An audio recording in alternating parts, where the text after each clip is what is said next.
بسم اللہ الرحمن الرحیم۔ کہا جاتا ہے کہ عام طور پر انسانوں کے 3 باپ ہوتے ہیں۔ ایک حقیقی باپ جس کو صلبی باپ کہتے ہیں، جس کو نسبی باپ کہتے ہیں، جس سے انسان پیدا ہوتا ہے۔ دوسرا وہ جن کی صاحبزادی کے ساتھ، جن کے لخت جگر کے ساتھ انسان نکاح کرتا ہے، یعنی سسر۔ اور ایک روحانی باپ کہلاتا ہے جسے استاذ کہتے ہیں، جس سے آدمی دین کی تعلیم پڑھتا ہے، قرآن کی تعلیم حاصل کرتا ہے، اس کو روحانی باپ کہتے ہیں۔ مرحوم حافظ اسماعیل صاحب رحمۃ اللہ تعالی علیہ میرے لیے ایک روحانی باپ کے حیثیت رکھتے تھے اور رکھتے ہیں۔ شروع میں 20 سال پہلے حافظ صاحب رحمۃ اللہ تعالی علیہ کے سامنے ہم نے زانویہ تلمس طے کیا اور ان سے ہم نے شروع کے الف با تا سا اور قرآن مجید پڑھا۔ حافظ صاحب رحمۃ اللہ تعالی علیہ نے تقریباً 30 سال تک ہمارے یہاں بچوں کو قرآن کریم کی تعلیم دی۔ اندازہ لگایا جا سکتا ہے کہ کتنا بڑا ذخیرہ لے کر کے حافظ صاحب اللہ کے حضور میں حاضر ہوئے۔ پوری زندگی قرآن کریم کے ساتھ ان کی وابستہ رہی۔ بچپن میں وہ مدرسے کے اندر داخل ہوئے اور ہمارے حافظ محمد صاحب کروڑ کے پاس انہوں نے قرآن کریم کا حفظ کیا۔ پھر ان کے بعد انہوں نے تعلیم کا سلسلہ شروع کیا۔ پہلے تعلم کیا، پہلے سیکھا، پہلے حافظ قرآن ہوئے اور ان کے بعد انہوں نے تعلیم کا سلسلہ یعنی بچوں کو پڑھانے کا سلسلہ شروع کیا۔ اندازہ لگایا جا سکتا ہے کہ 30 سال تک انہوں نے مسلسل تقریباً بچوں کو پڑھایا۔ کتنے سینکڑوں روحانی اولاد انہوں نے چھوڑی۔ انہوں نے اپنے لیے آخرت کے لیے کتنا بڑا ذخیرہ کر لیا، اندازہ نہیں لگایا جا سکتا ہے۔ جتنے لوگوں کو انہوں نے پڑھایا، جتنے بچوں کو انہوں نے پڑھایا، تقریباً 2 پیڑھیوں کو انہوں نے پڑھایا۔ کتنا بڑا ثواب کا کام انہوں نے کیا اور کتنا بڑا ثواب انہوں نے حاصل کیا۔ جب تک یہ قرآن کریم پڑھتے رہیں گے، ہم لوگ جتنا بھی قرآن کریم پڑھتے رہیں گے، جو کچھ بھی ہم نیکی کا کام کرتے رہیں گے، بغیر ایصال ثواب کیے ہوئے ثواب ان کے نامہ اعمال میں جاتا رہے گا۔ اور ان کی صفات، ان کی خصوصیات، ان کے کمالات بہت ہی زیادہ ہے۔ حدیث شریف میں بھی آیا ہے، اذکروا محاسن موتاکم، تم اپنے مرنے والوں کی خوبیوں کو بیان کرو۔ چند خوبیاں آپ کے سامنے عرض کرتا ہوں۔ پڑھانے کا ان کا انداز بھی بہت نرالا تھا۔ آج سے 20-22 سال پہلے وہ اتنی خوبیوں کے ساتھ، اتنی کمالات کے ساتھ وہ بچوں کو پڑھاتے تھے، ہم لوگوں کو پڑھاتے تھے۔ قرآن کریم کی تعلیم تو ہوتی ہی تھی، ساتھ میں بہت ہی اہتمام کے ساتھ نماز کی مشق کراتے تھے۔ ہر جمعرات کو متفرقات ہوتے ہیں، کلمہ دعائیں ہوتی ہے، اس میں بہت اہتمام کے ساتھ نماز کے ایک سنتوں کی ادائیگی کے ساتھ بچوں کے اوپر کھڑے رہ کر کے بچوں اور بچیوں کو نماز سکھلاتے تھے اور اردو لکھنا سکھاتے تھے۔ یہ بہت بڑی بات ہے۔ یہ جتنے معلمین حضرات ہیں، بچوں کو پڑھانے والے حضرات ہیں، ان کو سیکھنے والی بات ہے کہ وہ 22 سال پہلے جب ہم ان کے پاس پڑھتے تھے تو وہ ہم کو اسلامی تعلیم میں سے، اردو آسان قاعدے میں سے روزانہ کی بنیاد پر ہم سے لکھواتے تھے۔ ایک صفحہ، ایک پیج اردو کا ہم سے لکھواتے تھے۔ تو اللہ تبارک و تعالیٰ ان کا بہترین بدلہ عطا فرمائے۔ انہوں نے بہت بڑی روحانی اولاد اپنے پیچھے چھوڑی۔ تقریباً 20 سال کا عرصہ انہوں نے ایک مسجد کے اندر، لال پورہ مسجد کے اندر امامت کروائی۔ یہ کوئی معمولی عرصہ نہیں ہے، 20 سال کا عرصہ ہوتا ہے۔ 1 سال کی نمازیں اگر 1800 ہم مان لیں تو تقریباً 20 سال کی نمازیں 36,000 یا اس سے زیادہ بنتی ہے۔ امام عام طور پر نمازوں کا پابند ہوتا ہے۔ آپ اندازہ لگا سکتے ہیں کہ پڑھنے کے زمانے میں بھی عام طور پر نمازوں کی پابندی ہوتی ہے، اور پھر پڑھنے کے بعد جب فارغ ہوئے ہیں، حافظ بنے ہیں، اس کے بعد انہوں نے امامت کا سلسلہ شروع کیا اور 20 سال تک انہوں نے امامت کی۔ یوں 36,000 نمازیں انہوں نے لوگوں کو پڑھائی۔ اندازہ لگا سکتے ہیں کہ ان کے پیچھے جتنے لوگوں نے نمازیں پڑھی، ان تمام کا ثواب بھی ان کے نامہ اعمال کے اندر اللہ تبارک و تعالیٰ نے درج فرمایا ہوگا۔ بہرحال حافظ قرآن کی بھی بہت ہی زیادہ اللہ کے نبی صلی اللہ علیہ وسلم نے فضیلت بیان فرمائی ہے۔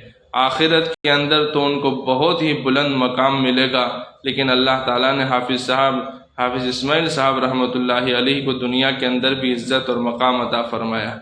دیکھا کہ ان کے جنازے کے اندر سینکڑوں کی تعداد میں علماء اور حفاظ مانگرول سے اور مانگرول کے باہر سے تشریف لائے۔ ایک بہت بڑا جم غفیر تھا۔ کسی کو 1 مرتبہ کاندھا نصیب ہوا تو کسی کو صرف 2 مرتبہ کاندھا نصیب ہوا، اور رات کے اس پہر میں جمعہ کی رات کا دلہا بن کر کے وہ زندگی کی بازی ہار گیا۔ انہوں نے زندگی کے اندر بہت تکلیفیں اٹھائی ہیں۔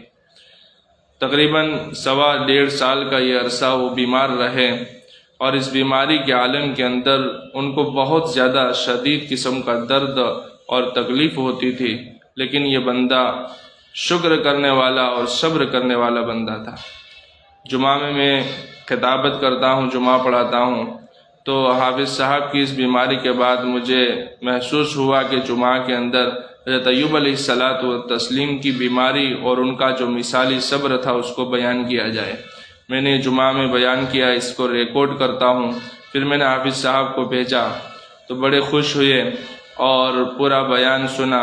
مجھے جواب میں کہا کہ میں نے آپ کا پورا بیان سنا، اور میں انشاءاللہ العزیز ضرور صبر کروں گا۔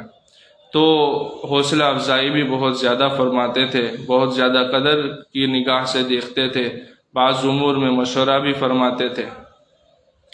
ایک معمولی کانٹا حدیث شریف میں ہے کہ ایک معمولی کانٹا کسی انسان کو چبھتا ہے تو اس کی وجہ سے اللہ تبارک و تعالیٰ اس کا ایک گناہ معاف فرما دیتے ہیں، اور اگر اس کے ذمے کوئی گناہ نہیں ہوتا، اس کے نامہ اعمال میں کوئی گناہ نہیں ہوتا ہے، تو اللہ تبارک و تعالیٰ اس کا ایک درجہ بلند فرما دیتے ہیں۔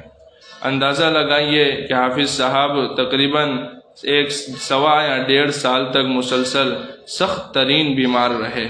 کینسر کی بیماری بڑی بھیانک بیماری ہے، اور جسم کو پھر اس کے اندر تکلیف ہو، درد ہو، تو سنا ہے کہ بہت بھیانک قسم کا درد اور تکلیف ہوتی ہے۔ مگر حافظ صاحب رحمۃ اللہ علیہ نے بہت صبر سے کام لیا، اور بڑے حوصلے کے ساتھ انہوں نے کام لیا، کبھی احساس نہیں ہونے دیا، کبھی ہمت نہیں ہاری، اور اللہ تبارک و تعالیٰ نے ان کی آخری امید بھی پوری فرما دی۔ بار بار وہی فرماتے رہتے تھے کہ اللہ تبارک و تعالیٰ سے آخری دعا ہے کہ وہ میرے بچے کی شادی میری حیاتی کے اندر کرا دے۔ تو اللہ تبارک و تعالیٰ نے ان کی یہ آرزو، یہ امید اور یہ دعا بھی پوری فرمائی۔ ایک دن پہلے ان کے خلف الرشید، ان کے صحیح سچے جانشین حافظ سفیان صاحب کا نکاح بھی ہو گیا، اور ان کے آخری مراد بھی پوری ہو گئی۔ تو میں یہ عرض کر رہا ہوں کہ اللہ تبارک و تعالیٰ نے 1.5 سال تک ایک بندے کو اتنا سخت آزمائش سے گزارا، پریشانیوں سے گزارا۔ اندازہ لگا سکتے ہیں کہ اللہ تبارک و تعالیٰ نے ان کے گناہوں کی، ان کی خطا، ان کے سیئات کی کیسی معافی کی ہوگی، اور ان کے کتنے درجے بلند کیے ہوں گے۔ حدیث شریف میں وارد ہیں کہ جب انسان مر جاتا ہے، اذا مات الانسان انقطع عنہ عملہ الا من ثلاث، جب انسان مر جاتا ہے تو عمل کا سلسلہ پھر ختم ہو جاتا ہے، مگر 3 چیزوں کا ثواب اس کو ملتا رہتا ہے: صدقۃ جاریۃ، صدقہ جاریہ، او عمل صالح، او علم ينتفع به، یا ایسا علم جس سے فائدہ اٹھایا جائے۔ حافظ صاحب نے یہ بہترین درجے کا اپنے آخرت میں، اپنی قبر کے اندر ثواب کے آنے کا ایک بہت بڑا دروازہ کھولا۔ انہوں نے اپنی روحانی اولادیں بھی چھوڑی، بہت سے ہم جیسے لوگوں کے ساتھ بہت سے لوگوں کو عالم اور حافظ بنانے میں ان کی بہت بڑا کردار اور ہاتھ رہا۔ اسی طرح اپنی سلبی اپنی نسبی اولاد کو حافظ قرآن بنایا۔ ان کے خاندان کے اندر بھی ان کے بھائی اور ان کے چچا زاد بھائی اور ان کے چچا زاد بھتیجے، ان کے بھائی کے اولاد وغیرہ بہت سے علماء اور حفاظ ہوئے، اور اللہ تبارک و تعالیٰ نے ان کو نیک ہدایت عطا فرمائی۔ ان کے بھائیوں نے ایک مثالی خدمت انجام دی۔ اس زمانے کے اندر یہ بہت بڑی بات ہے۔ اپنے بچوں کی طرح انہوں نے اپنے بھائی کو شفا خانوں میں، دوا خانوں میں اپنا جان، اپنا مال، اپنا وقت لگا کر کے، اور حافظ حنیف صاحب، یوسف بھائی اور حسن بھائی اور ان کے چچا زاد بھائی حافظ اسماعیل صاحب جیٹھوا، اور ان کے دوست، ان کے جگری دوست حافظ محمد حسین صاحب، مولانا ایوب صاحب بیچارہ، حافظ محمد صاحب پڑھایا، اور حافظ احمد صاحب کرناری، اور ہمارے چچا یوسف بھائی مل، ان تمام لوگوں نے ان کے بچے کی شادی کے اندر اور ان کی بیماری کے اندر ان کا ایک مثالی ان کی خدمت کر کے ایک نمونہ پیش کیا۔ تو حافظ صاحب کی زندگی میں، ان کی حیات میں، ان کی صفات میں، ان کے کمالات میں اور ان کے دوستوں کی اس خدمت میں ہمارے لیے اور پوری امت کے لیے بہترین نمونہ ہے۔ یا آج کل تو لوگ خوشی کے اندر تو بہت ساتھ دیتے ہیں، لیکن جب پریشانی آتی ہے تو ساتھ چھوڑ جاتے ہیں، لیکن ان کے بھائیوں نے، ان کے دوستوں نے ان کی خدمت کا اور ان کے حقوق کی ادائیگی کا بڑا حق ادا کیا، اور بہت زیادہ قربانیاں دی، اپنا جان، اپنا مال، اپنا وقت لگا کر کے حافظ صاحب کی روح بصیحت ہونے کے لیے بہت زیادہ قربانیاں دی۔ دعا کرنے والوں نے بہت زیادہ دعائیں بھی فرمائی۔ بہرحال اللہ تبارک و تعالیٰ نے حافظ صاحب کو جمعہ کی رات عنایت فرمائی اور جمعہ کی رات کا دلہا بنایا۔ اللہ تبارک و تعالیٰ سے دعا ہے کہ اللہ تبارک و تعالیٰ حافظ صاحب کی قبر کو نور سے منور فرمائے، ان کے درجات بلند فرمائے۔ اللہ تبارک و تعالیٰ جو بھی دنیا میں آیا ہے سب اس دنیا سے جانے کے لیے آیا ہوا ہے۔ الذی خلق الموت والحیات لیبلوکم ایکم احسن عملا، دنیا میں اسی لیے بھیجا ہے تاکہ اللہ تعالیٰ دیکھے کہ کون اچھے عمل کرتا ہے، کون برے عمل کرتا ہے۔ پھر اللہ تعالیٰ نے جنت اور دوزخ بنائی ہے۔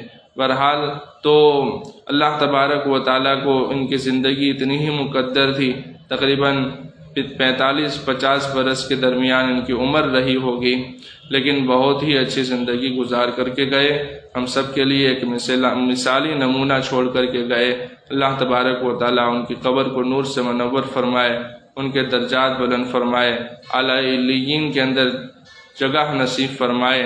اللہ ان کی قبر کو جنت کے باغیچوں میں سے ایک باغیچہ بنائے۔ اللہ تبارک و تعالیٰ ان کے پسماندگان کو صبر جمیل عطا فرمائے، اور جن لوگوں نے، ان کے بھائیوں نے، ان کے دوستوں نے اور ان کے چاہنے والوں نے ان کی جس طور پر بھی خدمت کی، مدد کی، اللہ تبارک و تعالیٰ قبول فرمائے، ان کا بہترین بدلہ عطا فرمائے۔ حافظ صاحب کی امامت کو، ان کی خدمات کو اللہ تبارک و تعالیٰ قبول فرمائے، منظور فرمائے، مقبول فرمائے۔ آپ حضرات سے جو میرا پیغام سن رہے ہیں، میری یہی درخواست ہے کہ حافظ صاحب کے ایصال ثواب کا جتنا زیادہ سے زیادہ ہو سکے اہتمام کیا جائے۔ جتنا ہم قرآن کریم پڑھ سکتے ہیں اتنا پڑھ کر کے، یا جو صورتیں ہمیں یاد ہو وہ صورتیں پڑھ کر کے جتنا زیادہ سے زیادہ ثواب پہنچا سکتے ہیں وہ پہنچائے، کہ اب وہ ہمارے اس ثواب کے منتظر ہیں۔ ویسے تو جیسے میں نے عرض کیا، انہوں نے اپنے پاس ثواب پہنچانے کا بہت بڑا انتظام کیا کہ ایک نیک اولاد بھی چھوڑی، اور روحانی اولاد میں تو انہوں نے بہت زیادہ علم کو منتقل کیا، اور بہت سے لوگوں کو عالم اور حافظ بنانے میں ان کا بڑا ہاتھ رہا۔ تو یہ جب تک نیکی کرتے رہیں گے، ہم جیسے گنہگار چھوٹی موٹی جتنی بھی نیکیاں کرتے رہیں گے، حافظ صاحب کی قبر کے اندر پہنچتی رہے گی۔ تو اب ہم سب کو کرنے کا کام یہی ہے کہ ہم ان کے لیے جتنا زیادہ سے زیادہ ہو سکے دعائیں مغفرت کریں، اور اللہ تبارک و تعالیٰ سے ان کے بلندی درجات کی دعائیں کرے۔ اور اللہ تبارک و تعالیٰ ان کے پسماندگان کو صبر جمیل اور نعم البدل عطا فرمائے، اجر جزیل عطا فرمائے، اس کی دعائیں کرے، یہ ہمارے کرنے کا کام ہے۔ اللہ تبارک و تعالیٰ عمل کی توفیق عطا فرمائے۔ آمین۔ وصلی اللہ تعالیٰ علی خیر خلقہ محمد و صحبہ اجمعین۔